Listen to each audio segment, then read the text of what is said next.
Approaching 6:50 here this Wednesday, back with your top stories halfway through the weekend. Our Sunrise Smart Start and some breaking updates. We've got some new images showing the damage where a tree came down on a home in Greece overnight.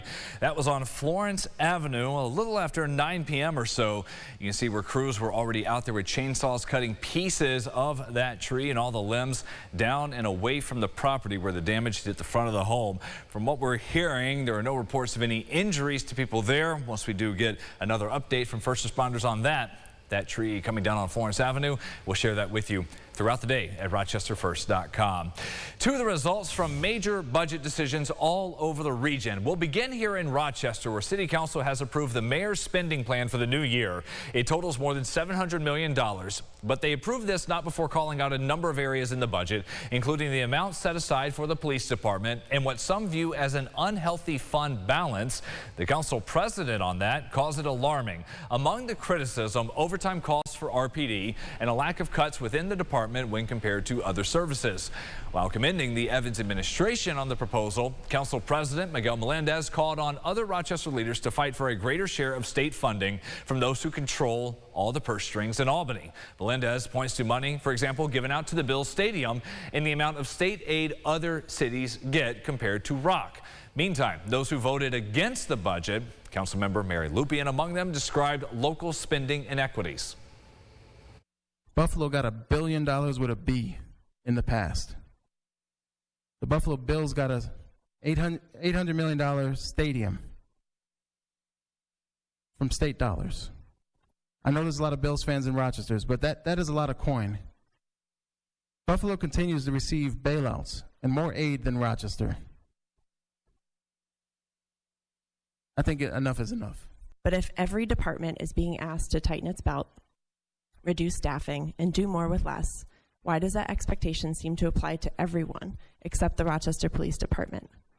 Every year, the RPD gets their biggest budget ever, which, to be honest, doesn't even matter because every year they overspend their budget, so they really just get unlimited money.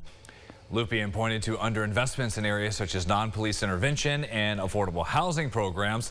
Several members were also critical of the spending plan on the agenda from RCSD. The motion to support that budget, which is largely symbolic, it already passed with the Board of Education. It failed last night. Both budgets will take effect the 1st of July. Results are in for school budget redos and revotes in Spencerport and Lindenville. In Spencerport, more than 2,000 voters cast a ballot on a budget reduced by about $860,000, and that made it through. The initial one that failed proposed a 4.7% tax levy, but the budget voters approved last night includes a cut coming in at 2.8%. Leaders there say they believe the initial spending plan failed to get enough votes because of the tax levy increase and an uncontested board race among voter apathy as well. In Lindenville, voters rejected the spending plan for schools. That means the district will have to rely on its contingency budget. Voters in Irondequoit have said yes to a bond to help build a $21.9 million firehouse for the St. Paul Boulevard Fire Department. It was rejected the first time it came up last year. The department says it did reduce the tax impact after hearing from neighbors. The average homeowner expected to pay another $44 or so per year. First responders say this is needed to have a better facility with modern safety standards.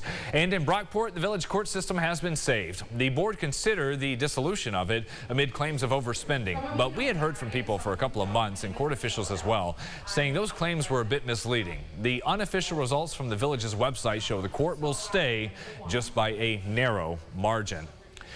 Today, construction begins in Canandaigua for a new RRH Orthopedic and Neurosciences Center worth $17.5 million. That'll bring state-of-the-art orthopedic, spine, pain management, imaging, and outpatient surgical services here for patients throughout the Finger Lakes. The center is being developed right within the existing facility on Paris Street. It should be open next spring.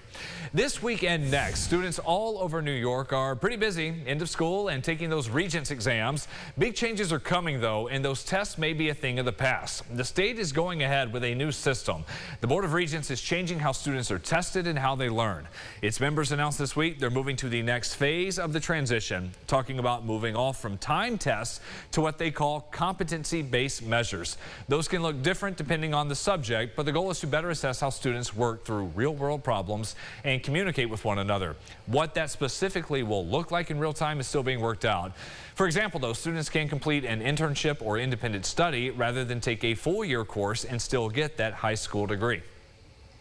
There's all sorts of different ways of communicating. There's short emails, there's long form essays, there's op-eds, there are speeches that people have to give, and those things are much more variable in college, career, and civic spaces once people come out of K-12 spaces. The changes would begin coming up in the fall of 2029.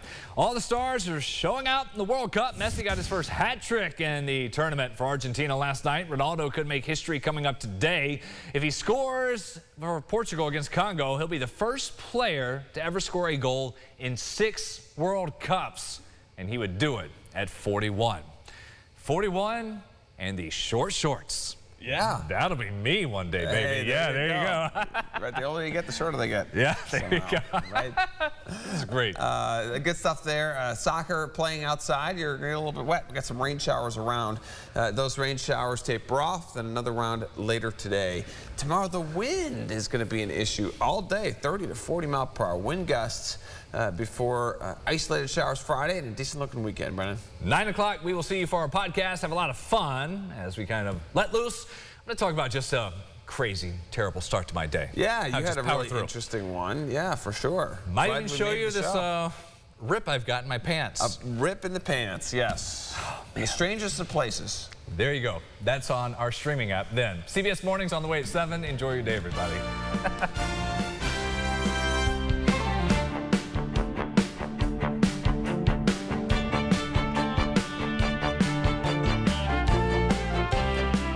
Follow News 8 wherever you are on RochesterFirst.com, Facebook, X, and on our app for news and weather.